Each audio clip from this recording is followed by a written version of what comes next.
What is up, fellow thermonuclear AFers? I am a thoroughly exhausted and run down Dan Favale coming at you with a solo mailbag. Have a handful of questions, a bunch of questions, really. Great questions that we're going to get to in a second. But let's start off with one, the user reminders. Subscribe to us, YouTube, Spotify, Apple, wherever you get your podcast, across all platforms. If you've done those things, join our Discord. The link to that is in the podcast and YouTube descriptions. And also tell people about us, friends, family members, acquaintances, coworkers, enemies, random people on the street or social media that you know like basketball. Shout us out on social media. Retweet our promos can help so that it gets in front of a larger audience, or just, tag us, quote us if you like something that was said on the podcast, and we will engage. That is it on the housekeeping notes, though. So let's dive in here. I'm going to begin, though, with the Mike Budenholzer news for the Milwaukee Bucks. They dismissed him. That was the phrasing, which I thought was fairly interesting under the circumstances. Normally, it could be they've decided to part ways, but I guess because he was still under contract and given the extension that he had signed, their take, I think he was signed through 2024, 2025, if I wasn't mistaken. So it had to be a dismissal. Maybe that's why it's phrased that way. I want to make this clear because I feel like Bucks fans gave me pushback on Twitter, and I would like them to watch this segment or listen to it in its entirety. I understand why you make this move, that it was just time for a change. You only reached the Eastern Conference Finals twice in 5 years. You did win one championship, but you have the best player in the NBA, no worse than the second or third best player in the NBA. I understand why you make this move. I also understand, one, the timing is just poor. His brother passed away right before game one due to he died in a car accident, or died from complications from the car accident. The optics of that make it terrible, which would lead me to believe that the Bucks, even though they're supposed to have an extensive search per Woj, they have their guy in mind. Maybe it's Nick Nurse, maybe it's someone else, but this doesn't feel like a move you make now unless you know who you want to replace Budenholzer. And I think it's fine to say that this team needed fresh perspective. Yes, Coach Bud did a good job of kind of overhauling the culture there, but maybe you believe that he's reached his peak with this roster, that they just need. I hate saying that they lost the locker room, and the Bucks didn't seem like a team where he lost the locker room, but maybe you just wanted that new, fresh voice in there. Maybe someone who was going to branch out and try a little bit more creative stuff on offense. I think all of that is fine. My main, I wouldn't even call it issue or even a qualm here, is just, and I just don't agree with the decision. Or I think that, let's phrase it this way: Bud is essentially the fall guy because the roster, I believe, was more so the problem, and the Bucks have very few other ways to shake up the franchise right now. You're heading into an offseason where, depending on what you have to pay Brook Lopez, going to be a free agent. Chris Middleton has that player option, so maybe he ends up on the books for less. But if he does just pick up that player option, he's on the books for a crap ton of money. If he signs a new deal, he's still probably on the books for a crap ton of money overall. And the new CBA rules make it not just prohibitive, but impossible to make certain changes if you are about $17.5 million over the luxury tax apron. The Bucks, if they keep this roster firmly intact, are going to be there. That means no mini MLE.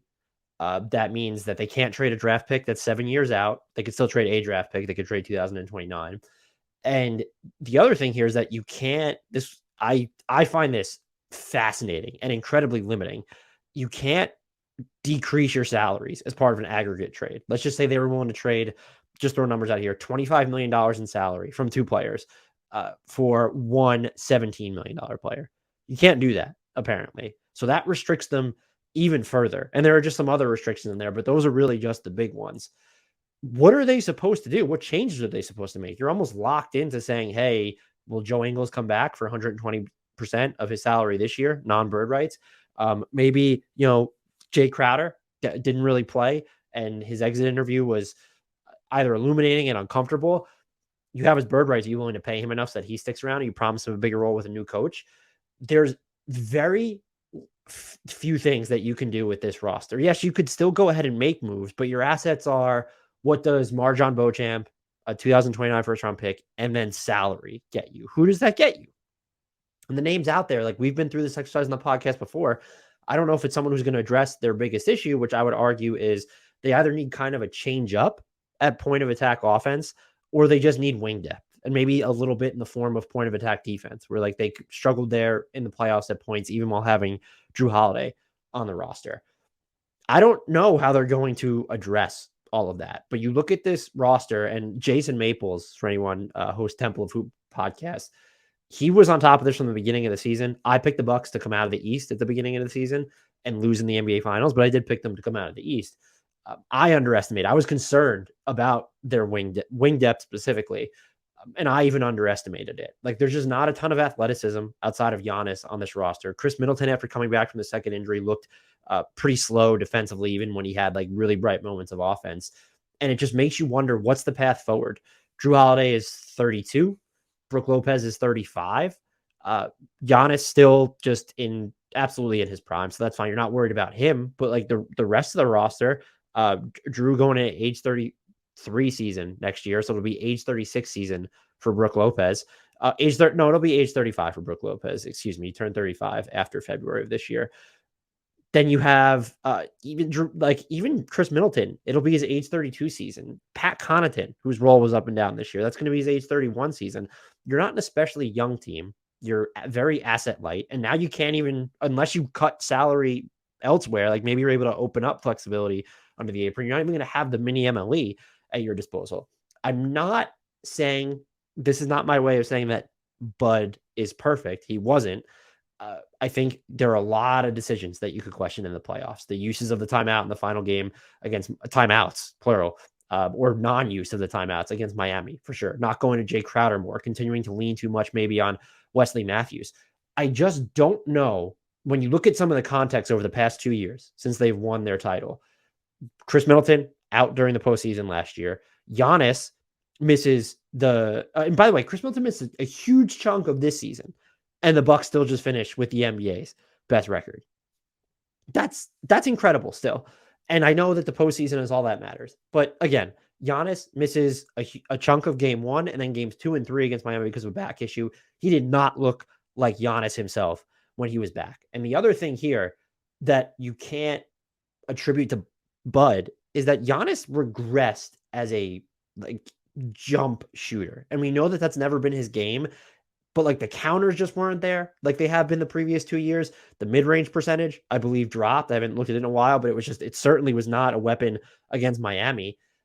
You can't attribute all that, to the head coach. And when you're looking at the rest of the personnel, what else were you supposed to do? What adjustments did you want him to make? If you're saying it's, again, you need a fresh voice, or that you really believe, and I don't want to hear about Nick Nurse. He was kind of inflexible in Toronto. He did some creative things, but didn't change up the offense enough to think, when you look at this roster, and look, offense is the problem, I think, because there was a lot of talk about their defense, about the quality of three-pointers they're giving up.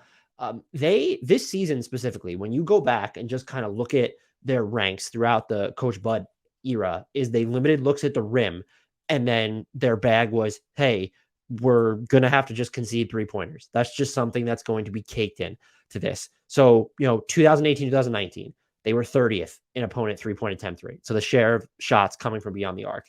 The year 2019, 2020, they were 28th. 2020, 2021, they're 26th. Last season, they're 29th. This year, they were 5th, while also being 3rd in the share of opponent shots coming at the rim.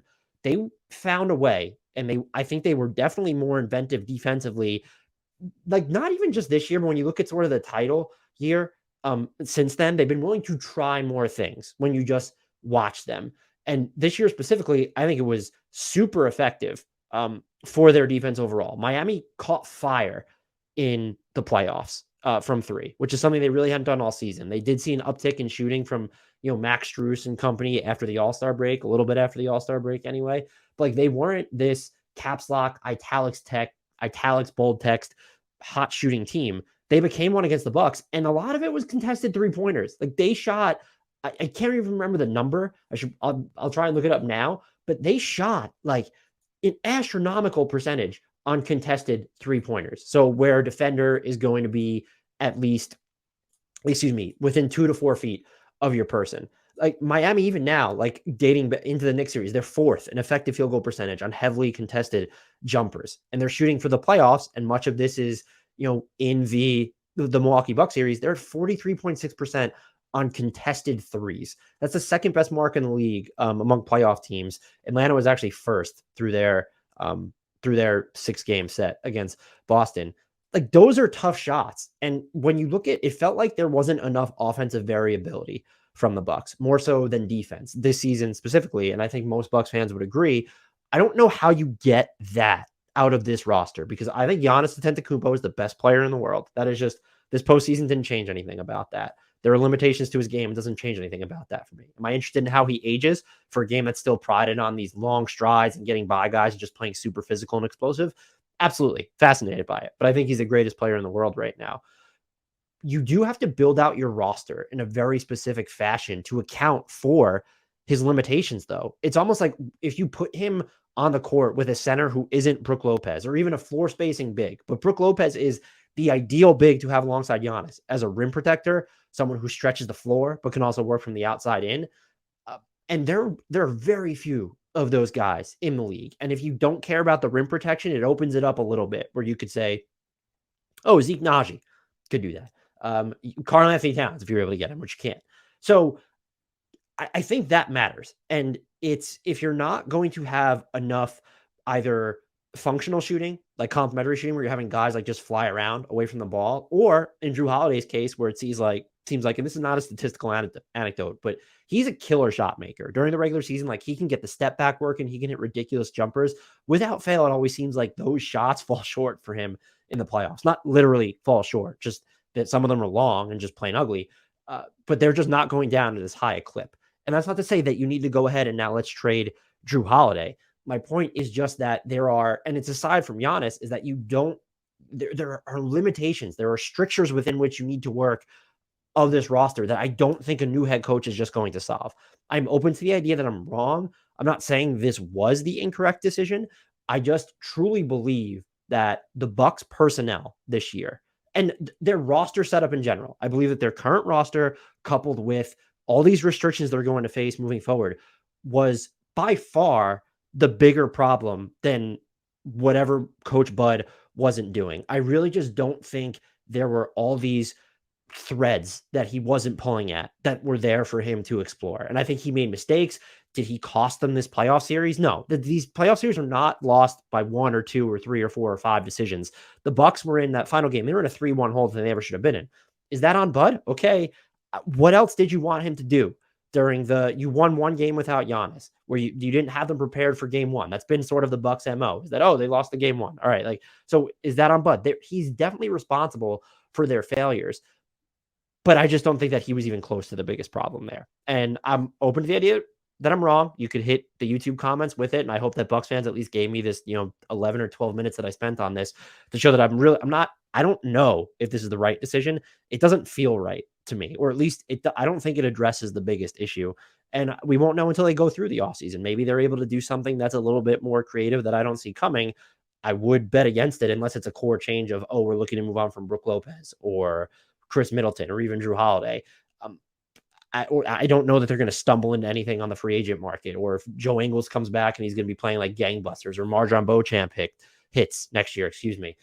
They're just so limited in what they can do. And I think that's the bigger problem when looking at how flawed this roster was from an offensive perspective. And I will also say it's a little hypocritical to celebrate what Giannis said after Game 5's loss to Miami about how this season wasn't a failure, and then you fire Bud because it was a failure in your eyes. I think what Giannis said, by the way, on the spot, just to articulate that the way that he did, is my co-host Grant Hughes mentioned, in his second fucking language, no less, but just on the spot, having that answer, incredible. I didn't agree with every aspect of it, but it was an incredible answer. He was lauded for it. The discourse after it was fucking terrible. Not from Giannis, just from everybody who was analyzing it, maybe including this podcast, who knows, but that was fucking awful. But to say that this season wasn't a failure, and I understood what he was saying. I think it was, if you don't want to call it a failure, it was a disappointment, and fans are clearly agreeing if you want Coach Bud to go, but you can't laud Giannis for framing the season in those terms, then get rid of your title winning head coach who, like, okay, yeah, only 2 Eastern Conference Finals appearances in 5 years. Like, they've run into bears, they've run into injuries. Like, these have been, like, this is, to say that it's like you came up short, especially when you look at like the earlier versions of the roster that they had been working with. I just don't think the resume is unimpressive. I think the past two postseasons specifically were eminently excusable. That's why this just doesn't sit right with me. I'm very interested to see who they replace him with. I would bet that it's going to be a bigger name, like not in the realm of like I could see the Lakers kind of went this route when they poached Darvin Ham from Milwaukee, ironically. I'd be fairly shocked if it's a first time head coach. And I'd be fairly shocked if it's someone who, so Kenny Atkins, I think would be an interesting fit, but he's known more for his player development than, even though he kind of does the creative stuff offensively. So I'd be surprised with someone like that. Nick Nurse has been the obvious name linked. I don't know that I love him for this team. He'll certainly be willing to play certain guys more minutes than Coach Bud would have. He wasn't afraid to do that in Toronto. But Toronto's supposed to have all these great guys on the roster, and they weren't great this season, and the culture apparently wasn't great there. So I don't know why you would all of a sudden want Nick Nurse. There are other names that are out there. I will be very interested to see who they lean towards next and what names end up being linked to this. The two things I'll just reiterate to close this out. You make this decision when you know who you want after him. And so that's why I'm so curious to see who they pick.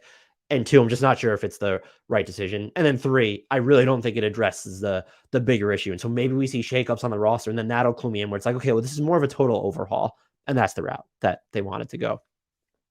That's enough about the Bucks, though. So I went from saying I was going to do 10 minutes and make this super short to doing over 15 minutes on the Bucks. How about that? Let's cannonball, belly flop, pencil dive, nose dive, jackknife into this mailbag.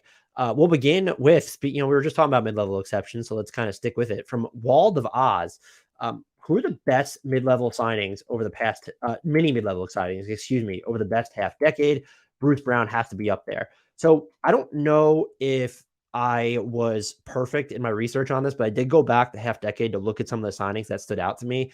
Bruce Brown might just be the answer, because the other best ones that I came up with, but mini mid-level specifically, was the Pelicans used part of their mini MLE to sign Herb and Alvarado in 2021. I mean, that might have been part of they used part of their regular mid-level exception to sign Herb Jones and Alvarado. First timers in the NBA. I just find that's wild good value, by the way. Doesn't qualify for this question. Denver used part of its mid-level to sign Jared Vanderbilt in 2018. That was his rookie season. Should that qualify? Vanderbilt also wasn't this stud necessarily while he was in Denver. You always saw the flashes, but it wasn't right away.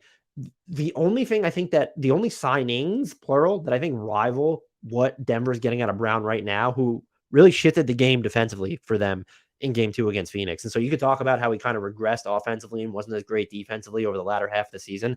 He's giving them big minutes in the playoffs. But the only signings I think that rival his over the last half decade, I would say the Blazers, when they used, and it was part of their mini MLE. I don't even think they used all of their mini MLE.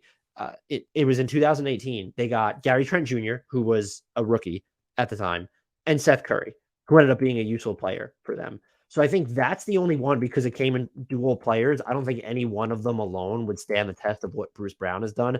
Maybe them combined. I will say, and this doesn't qualify for it, but the Bucks in 2018, I think it was, getting Brook Lopez for the biannual exception. That first year in Milwaukee, he made $3.4 million. That was the biannual exception. That has to be, if anyone does this research, the greatest biannual exception signing of all time.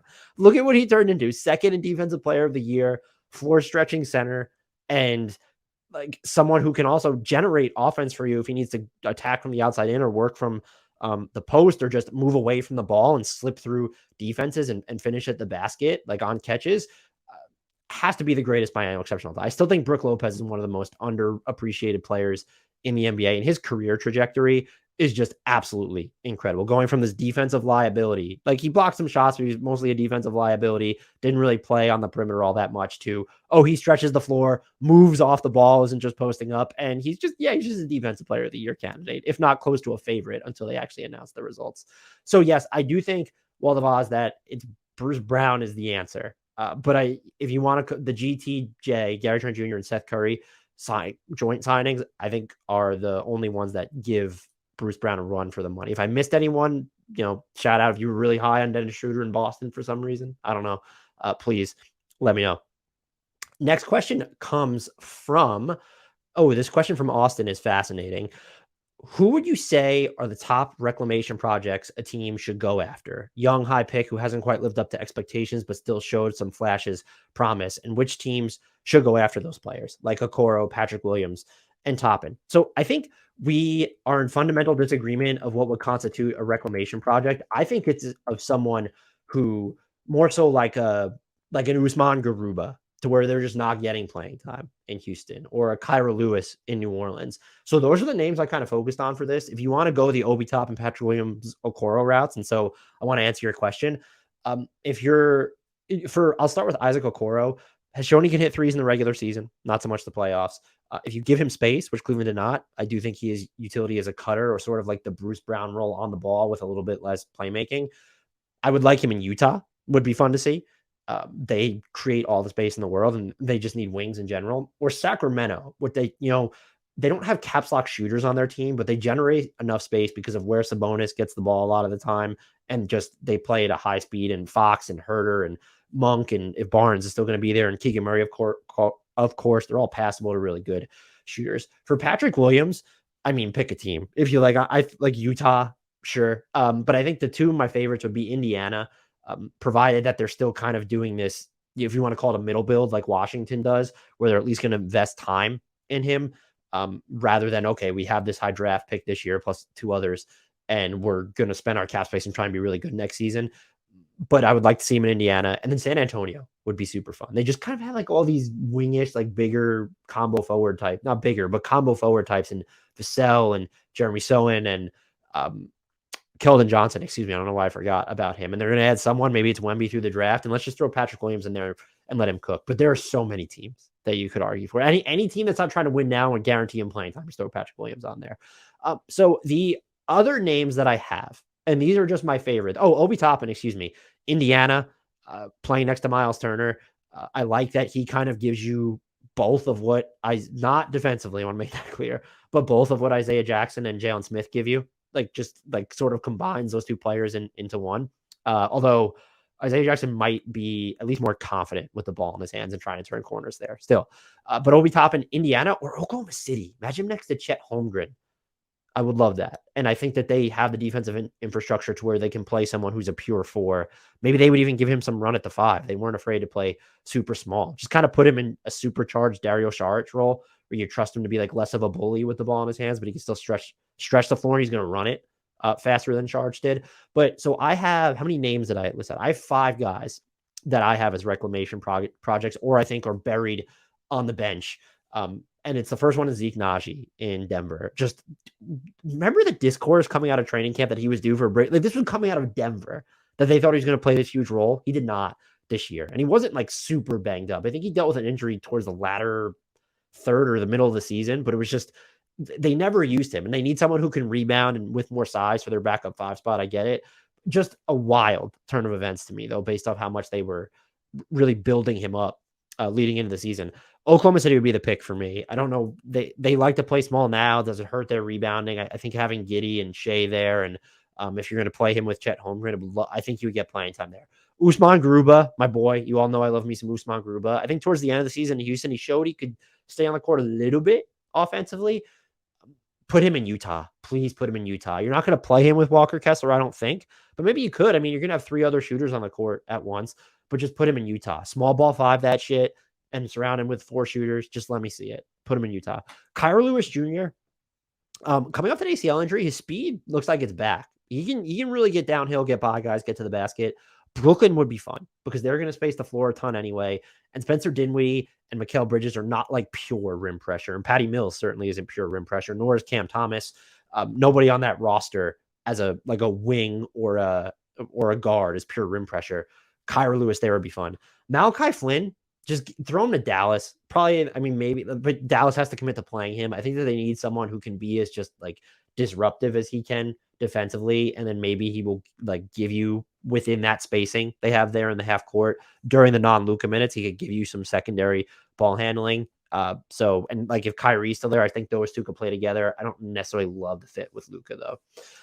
Chumo KK is the other one I have, and injuries have derailed his like availability in Orlando more than anything else. But I just kind of feel like with the roster they're building and how close they are already, I don't know if that's like the spot for him anymore. I have Indiana again here. I'm just throwing all the wings or combo forwards to Indiana. Again, that's prided on the fact. And I think there's something there. Like he's shown offensive flashes, he's shown defensive flashes. If he could stay healthy, let's just try and give him some run there. I think you could also make the case if you really wanted to that Charlotte might be interesting there. I could even say Detroit following that Sadiq Bey trade and them being so wing light. I just don't. With Bojan Bogdanovic there and even Alec Burks, even though they play different positions, but they're trying to go with dual bigs and Isaiah Stewart's there, James Wiseman and Jalen Duren there. I wouldn't be confident in their ability to play him enough. And you could, of course, throw him on the Jazz. I'll throw any wing to the Jazz right there. Fun question. I don't know if anyone else has any reclamation projects that they'd like to talk about. That might be worth its own pod in the off season as I try to plan for content there. I'm actually not planning for off-season content at the moment. If anyone cares, that's not even. I'm trying to survive the playoffs and then the draft and free agency at the moment. The next question comes from Jokic Joester. Okay, this is a good one. How many wins would the 2017 Warriors get with 2023 Kevon Looney on the roster? I think that over the course of an 82 game regular season, they would get 83 wins. That's what they would get with Kevon. I mean, man, that team would be this version of Kevon Looney on that team. I also forget, like, Kevon Looney's so ingrained into the Warriors DNA for me. Like, I just kind of assume he's been there for, like, in this high volume role for the entire time. And look, he's been on the team since 2015 and 2016. So he comes after their first title. But like, I guess I haven't I'm confusing him for Festus or whatever. But he only played, I think he was under 9 minutes or something per game in that 2016-2017 season. Kevin Durant, of course, we know is on that team. They won 67 games. But again, Looney didn't have this huge role. Did he have a huge role the year after? Like he kind of creeped into double digit minutes, but even the 2017-2018 team, which was also terrifying, although maybe more prone to just like not flipping the off switch, but we're just kind of like, all right, we're going to repeat. And that's how it's done. They only won 58 games. That 2017 Warriors team though wins like with this version of Kevon Looney. I mean, who is, I'll actually need to look at this. I'm trying to remember who their second most used big was that year. Yeah, it was Zaza. So this Looney instead of Zaza, you don't even lose any playmaking. You definitely add better defense. Yeah, that Warriors team is winning. They're winning at least 70. They're winning, right? Because they won 67. He's got to be worth another 7 wins. They're at 74. So they break the 73-9 record after one season after hitting 73-9. They go 74-8. That's a fascinating hypothetical to think about. The next question comes from, we have 2 Kyrie Irving related questions here. So get ready. It's Alan. Kyrie Irving sign and trade for Rudy Gobert. Who says no? Everybody, I think, but more seriously, and I'm going to throw out the fact that Dallas might run into some hard cap issues because you have to stay under the hard cap if you're with the hard cap. Wow. You have to stay under the luxury tax apron if you're going to acquire someone via sign and trade, which, the Mavericks won't have an issue. Rudy Gobert's already under a contract and Minnesota actually has plenty of flexibility. I actually like the idea of Kyrie in Minnesota functionally. Emotionally, personally, off the court, whatever. But Rudy Gobert, a little younger than Kyrie, still turns 31 next month, owed $131.5 million over the next 3 years. Doesn't give you enough like dynamics on offense. And he will help you defensively, but he also kind of struggled in Minnesota this year. Not defensively as much, but there was slippage there as a rim protector. Does it change when he's not spending so much time with, like, Cat wasn't even there for most of the season. So does it change like in an environment that maybe they are looking to slow things down a little bit more than a team that's run by Anthony Edwards would? I don't love it for Dallas, actually. And then I think with Minnesota, the problem is I think the value proposition might be worth the risk just to get out from Rudy Gobert's contract, especially if Kyrie's only getting like 2 or 3 guaranteed years himself. So what does your defense become with Cat and Anthony Edwards might be all defense one day. Definitely made improvement there, but you have Cat and Kyrie. What does that mean for Mike Conley there as well? You're making subsequent moves. You do have Jaden McDaniels. I just question whether the defense, especially on the interior, you would really have to trust Naz Reid. That would open up more minutes for him. But a Karl-Anthony Towns plus whoever front court, even if it's Kyle Anderson and Jaden McDaniels on the court with him, I don't love it for either side. The next Kyrie Irving question comes from Bauer3. They say, should the Bucks consider a Drew for Kyrie swap? I say absolutely not, but I could see them thinking they need more offense. We just talked about how the Bucks need more offense, so I would clearly agree with Bauer here. That being said, and we don't have to worry about this because the Bucks definitely cannot pull this off. They are not staying under the luxury tax apron if they acquire someone via sign and trade. So we don't even have to worry about it. I still don't know that I love it for them because I do think that they kind of struggled with ball containment on the perimeter. And so now you're going to take your best perimeter stopper, get rid of him, and replace him with Kyrie. So that really juices up your offense, but it compromises your defense. Maybe you believe that, I mean, even just bringing back Jay Crowder and having Javon Carter there, maybe you believe that's enough. You would need to bring in just some like really like dogged defenders for this to make sense. Now, while we're on this subject, though, like what places, if he's going to leave Dallas, what places would make sense for Kyrie Irving as a sign and trade destination?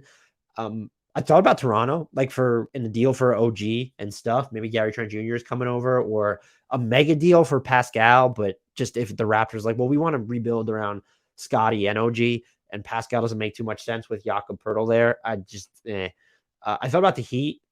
They could do like Tyler Hero and Caleb Martin for Kyrie. You could work Kyle Lowry in there if you really wanted to, but you would have to expand it from Dallas's end. Where are they going to go Tim Hardaway Jr.?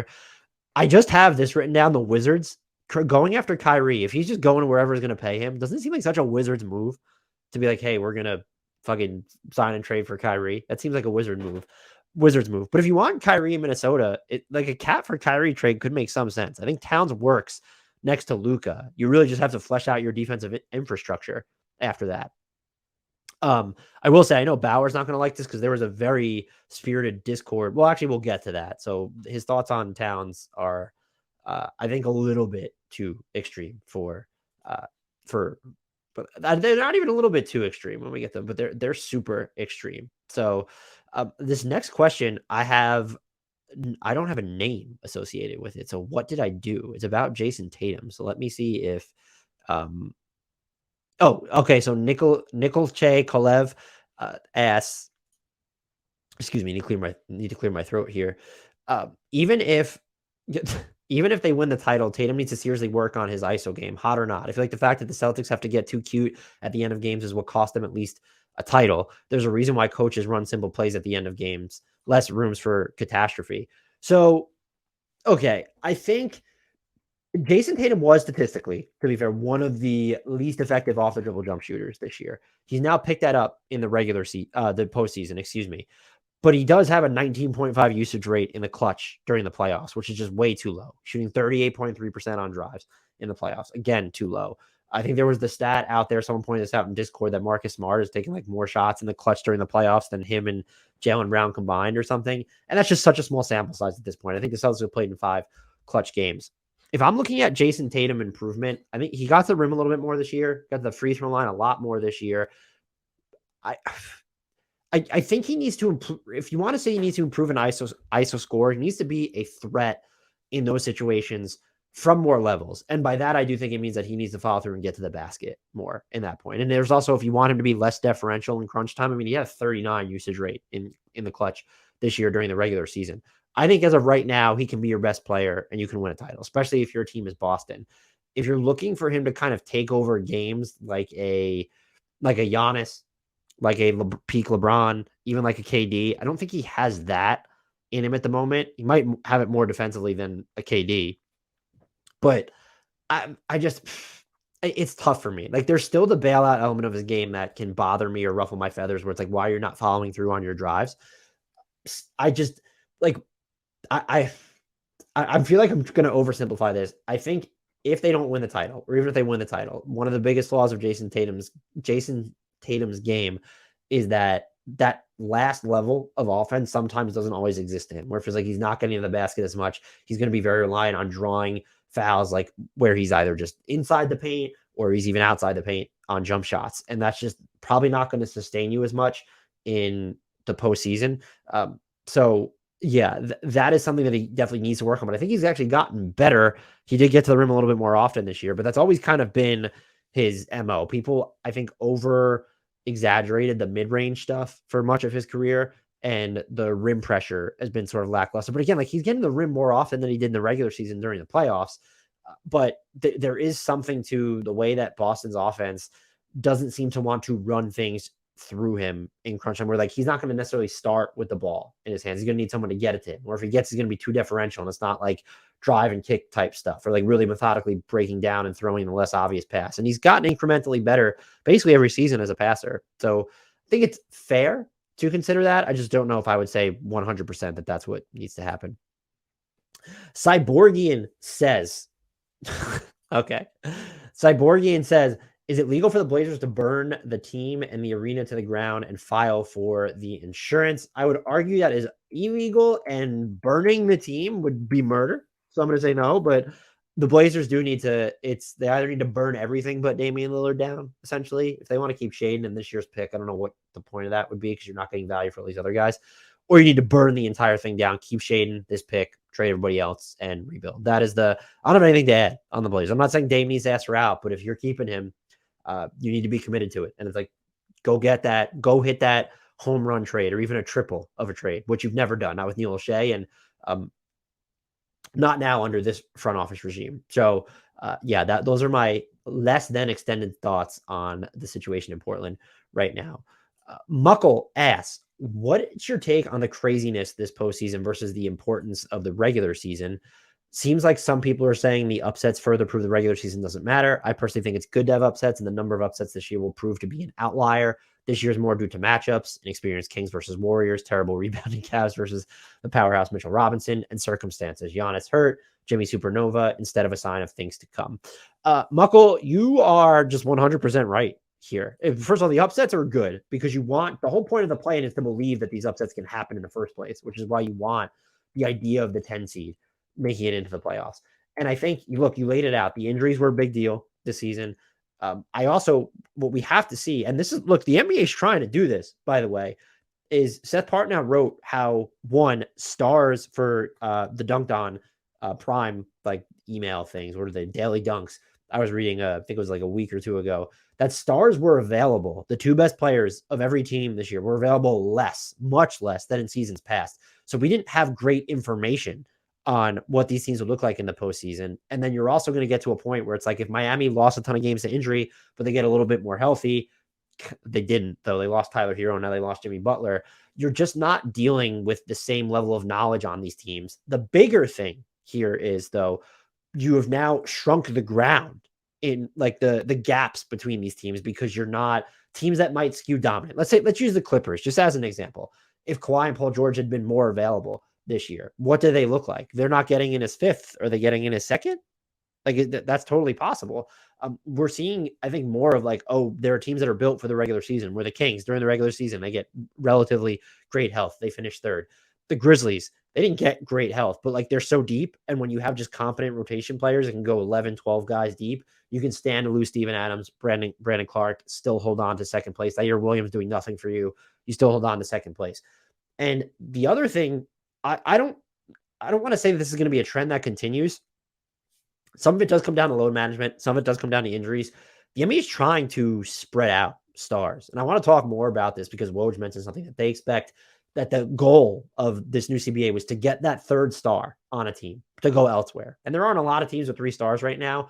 I am not thrilled about that idea, but the league is trying to, while saving billionaires money, because that's the goal of everything, apparently. Still shocked the players agreed to all this. However, the league is actively creating constraints that will incite more parity now with this new CBA. And so I wouldn't necessarily rule out more upsets moving forward. Maybe it takes a while to be actualized, but I don't know if this season is going to be an anomaly when we know what we know about how much stars are going to be available and rested during the regular season. And when it looks like talent might be spread out even further, the gaps between, let's just say the 1 seed and 8 seed, when looking at the wins, what used to be these huge galaxy chasms in most instances have now shrunk. And I think that we could, for the most part, you could look at that this year specifically. We didn't have a 60-win team. We had 2 55-win teams. That was it. And then just, the 6 seed, or as an example, or let's even use the 8 seed. Well, that's weird because the play-in skews Miami should have been 7th. That's the other thing to consider here. But when you're looking at what would have been the 7th place Heat, they had 14 less wins than the first place Bucks. that gap was probably larger last year. Oh no, it wasn't. The Bulls had only 7. Yeah, I mean, like the parity's kind of been there during the regular season. The Heat won with 53 games, had the best record in the East last year. Chicago was 6th at 46. And so like these gaps just aren't like huge. In the West, it's probably a lot different. Phoenix was 1. They had 64 wins last year. The 8 seed was the Pelicans, ended up being the Pelicans. Let's say the 8th best record was the Clippers, 42 wins. There was a 22 win difference there. That definitely reduced this season. Denver was at 53, and the 8th best record was held by the Timberwolves. They were at 42. So that's 11 wins. That you slash that in half. I think as talent gets redistributed, as teams are working within more of these like CBA constraints, this could be something that we see continue. I don't think that means the regular season doesn't matter. It makes seeding important because you're going to want home court advantage. You're going to want to stay out of the play-in. You're going to want to have, it makes it more about matchups too. You're going to want the most favorable matchup possible. One thing, not an original thought, people have been banging this drum. I would like to see them allow the top seed to choose which team that comes out of the play-in they get to face, just to like kind of give more of an incentive for you to finish in first. And the other thing is just like, you shouldn't have to wait longer than the 3rd, 4th, 5th, and 6th seeds to know who your opponents are. You know what I mean? Like, what's then the advantage? Yeah, you could look and say, okay, well, there are these groups of teams that we could theoretically play, but you have to wait longer to game plan, or you're making things more complicated. So that is one change that I would like to see the league make. Great question though, Mahmoud. I thought that was a really good one. HB asks, rank the coaches left in the playoffs. Or I guess they're telling me to rank the coaches left in the playoffs. I hate ranking coaches because all these coaches forget more today about basketball than I will ever know. I will. The question was asked though, so I will take a stab at it. I think the easy, like, number one, just no debate here, is it's Eric Spoelstra in Miami. Steve Kerr is number 2 for me. I have Michael Malone at 3rd for Denver. I think he's been really, like, kind of pull at the right threads in the Phoenix series specifically. Let you look at game 2, kind of removing MPJ, leaning into ball handling and defense with Bruce Brown. Just smart decisions like that.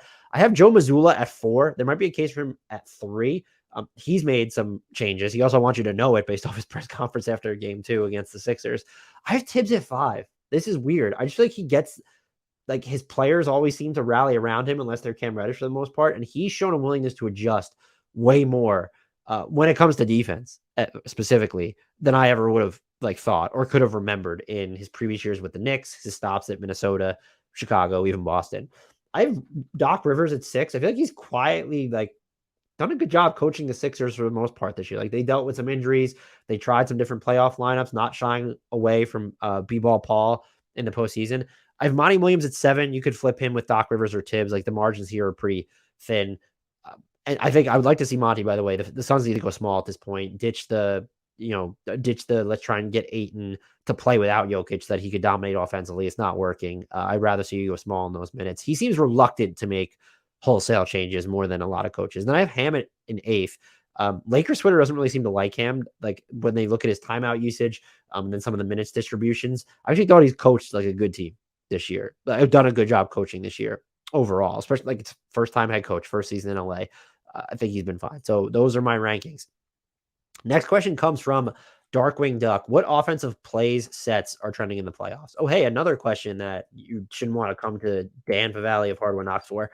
I will say, not the name of sets or defensive schemes is not just something that I do. Like, I can just recognize, I think, what's happening, and I'll probably have to rewatch it 8 times.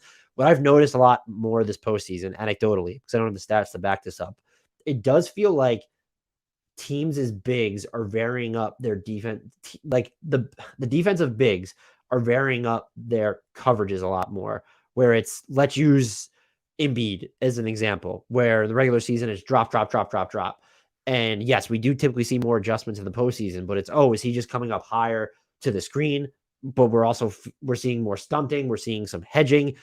We're seeing flat out switching. And then we're still seeing drop. We've definitely seen it more with Jokic as well. Maybe we haven't really seen it so much with Boston, or unless I'm just missing it there. We've definitely seen some shape shifting there with the Knicks in regards to it. I'm trying to think of the teams that are still in there. We've definitely seen some variability with the way that Ayton plays defensively. not always necessarily in a good way for that matter. And so that is maybe this always happened and I just wasn't as in tune with it. And it just feels like some of the big man battles, like when you're looking at Embiid, he just won MVP. Congratulations to him, by the way. When you're looking at Jokic involved in the MVP discussion, the Nuggets are on a ton of pressure. Defense supposed to be their weakness, yada, yada, yada. Even with Brook Lopez in Milwaukee, I thought the Bucks kind of throughout the season, they did like a lot more. It wasn't just, they were so reluctant to bring him. And that was part of the reason that I think Milwaukee, some of their sets against Miami were frustrating. He would probably kind of fall into like the, Boston. I'm not saying they play in pure drop. They varied it up, but like their defensive scheme doesn't feel like it's changed a bunch from the regular season, nor did the Bucks watching them. And maybe that was someone else. Maybe that was many of your problems with Coach Bud being there in the first place. But that is the thing I'm noticing defensively. And I will say offensively, when you kind of look at the clash of styles, like, and Lakers, Warriors would be a perfect example. Anyone who thinks that NBA offenses have become just strictly homogenous and all look the same is flat out wrong. Not saying Darkwing Duck was implying that, but that's just where I'm at with that. Pito asks, I find it absolutely fascinating, the structure of the Indiana Pacers rebuild from now on. In my opinion, they have a complete blank canvas for the upcoming offseason. They can build up assets and talent slowly, or they can kind of push to retool quickly. On this last note, today I woke up to the idea of Cat in Indiana, and I can't stop thinking about it. What are your general thoughts on this? Points for waking up and thinking about brownie points, thinking about the Indiana Pacers in fucking May when they're not even playing. So shout out to you, Pito. I hate this idea. All due respect. And Bauer, this is what I was hinting at. I think so. I saw in his answer, he called like Cat a stretchier Andre Drummond, just too cruel. But Bauer did say they would not just acquire Towns straight up and like for matching salary, even if it wasn't costing you a ton. I just feel like it's a very short-sighted way to look at it. Towns, we've seen, can be super effective. This year, he was completely out of his element. I know people think he fades in big games, that he's soft and low IQ on defense, and that he has these sort of inconsistent performances. There's been so much churn, roster churn, coaching churn to Minnesota for so long. Give me him on a somewhat stable roster, and if you're going to surround him with the right defensive infrastructure, and by that, I mean, if you want him to play with a big, maybe let's not lean all the way into like a super max big, like Rudy Gobert. Miles Turner felt like he would have been a cheaper option. And why are we trying to get Cat to play with another big in Indiana? I guess the idea would be a Miles Turner for Cat swap, but why are you playing Miles Turner and Gobert together? That might be the Turner can stretch the floor, but that would be a disaster. Cat is one of the most dynamic big men offensively all time. And I just feel like I'm not blaming it all on the Wolves. It's definitely some of it is on him. His lack of growth on defense is disappointing, but the constant turnover there, I think, has really impacted his development as a player and maybe even just as a leader. And I think if you gave him more time without Rudy Gobert, like if it was just Jaden McDaniels, Anthony Edwards, Conley, and that's your core, and Conley Towns is there, I think it would end up panning out. I do not like him in Indiana, though. I do agree with you, Pito, that Indiana is in just a very flexible position. 3 first-round picks this year. They can have, if they so please, they can get to like almost 30 million in cap space. I think a lot of people have them at like 27 and a half, but they can do things there to cut costs. I'm sure somebody would trade for Buddy Hield's expiring contract. They can look at getting rid of Daniel Tice. They can look at getting rid of TJ McConnell. There are ways for them to just get into the $30 million range rather effortlessly. And so do they spend that money, and who do they spend it on? This free agent market is not super deep. Could you see them making a run? I like PJ Washington for them. Going after literally any wing. Chris Middleton would be incredible in Indiana. That would probably have to be a sign and trade for them, unless he's going to sign for 30-something million over a longer term. I guess he could do that. That would be, you talk about really juicing up and accelerating your timeline. Chris Middleton in Indiana with Benedict Mathurin, Tyrese Halliburton, and Miles Turner. That would be something. So yeah, I think they're in a great position. I'm very interested to see where they land in the lottery, but to add another top prospect to this, I think they're going to try and do the vaunted middle build, though, to where I don't know that they're going to spend their cap space on all these high impact guys or even one player. Maybe they definitely need to flesh out just sort of the 3-4 spots and make those, like, diversify those packages. But like, I think they're going to be invested in, like, well, we need to, you already have Tyrese Halliburton. Probably going to see more from, like, does Benedict Mathurin start next year? What happens with Andrew Nembhard? I think they're going to be very invested in him. They're not a team, I would say, I'll phrase it this way. I'd be fairly surprised if they make a big offer to one free agent this summer just based off the market. I think they should, by the way. I love PJ Washington there. I think he's my favorite fit. Uh, but I don't think they're going to go, oh, like the DeAndre Ayton route. And I don't think they're going to be the team that makes the huge trade. And if they do, could it be something where it's like Miles Turner and Buddy Hield for DeAndre Ayton at this point? Because we know that they really like DeAndre Ayton. Agree with you overall, Peter, though, that the Pacers are in an enviable position from a roster building perspective. We have, well, let me check. I have Discord notifications. Is there more questions that I need to get to here? No, but so we'll make this the last question. Comes from unbiased Pistons fan. If you got to implement one new salary cap or contract rule, it can be any you want. What would it be? I'd make players making max money locked into their teams for 2 to 3 years minimum. Hopefully, stop guys from signing the big deal and trying to force their way out early. This is so that's interesting. I just don't think trade demands are as big of a problem as we make them out to be. And it's like, are you locking the teams? Oh, so I'm running away from the microphone. Are you holding the teams to that too? Like, can they still trade these players over 2 to 3 years? Players can't request a trade. That just seems like super uneven in that regard. If you want to make it that way, where teams, you can't offer this deal unless you're going to keep this player for a minimum of 2 to 3 years or 3 years. That would be fascinating to see how that changes the contract climate. If I could make a change, I think I would just like get rid of the extension rules, so to speak, where it's right now it's going up to 140% is the maximum raise you can offer for these, the non-rookie, non-designated, guys who are making the aren't super max eligible, or they're not coming off their rookie scales. Just like, what are we doing here at this point? You're in a position to where, I'm trying to think of a good example. Jaylen Brown is not going to sign for 140% of it. He needs to be making all NBA team, be super max eligible. And so you're forcing him to hit the open market, but you're claiming you want teams to kind of retain talent. And that makes it more likely, quite frankly, that they won't, because if it makes financial sense for him to hit free agency, he's going to hit free agency. So I would like to see them be able to offer these guys the max. And maybe you still want to have criteria where it's, if they make an all-star team, you're allowed to offer them like what their max would be. I would like to see that, because I think it would streamline a lot of the team building processes and also help players decide their future. I would probably also, by the way, undo a lot of what we're seeing in the CBA. I don't like the second luxury tax apron rule. Had a conversation about it with Keith Smith of Spotrac. Go check that out. Previous podcast from like a month ago or whatever. I would just get rid of so much of that stuff. And the other thing I would consider, but they're going in a complete opposite direction, is just like rewarding teams when they're going to have all these talents, where if you have a player who's you drafted and has been on your roster for a certain number of years, let's say it's his third contract, that their money, like X amount of money, won't count towards your luxury tax bill or something. I think that would incentivize then maybe smaller market teams to spend more in general. I think a lot of people believe that would benefit more of the Clippers Warriors types. It might, but the big one would be, let's change these extension rules, because I think that they're just outmoded and they're disingenuous to actually allowing teams and players to plan their long-term futures together, or with or without each other. And then if a player turns down your max extension that you can offer earlier, then you know that you need to move on from him. These are great questions as always, everyone. If you made it this far and haven't already, please remember to rate, review, and subscribe. Join our Discord. Link to that is in the podcast and YouTube description. And if you've done all those things, hey, recommend us. Follow us on TikTok, where we have 300 followers now, and on Instagram at Hardwood_Knocks on Instagram, at HardwoodKnocks on TikTok and Twitter. And I can't emphasize enough, there are people have told me that they recommend the podcast to people. Bring them into the Discord. Let's expand the community, but most of all, like, get people to help us continue to grow the community by way of subscriptions on both YouTube and just wherever they're getting their podcasts, because we're available everywhere. Until next time, and as always, I leave you the shout out to one, the only Frank Ntilikina, and apologies not to Jared Allen, but to Mitchell Robinson.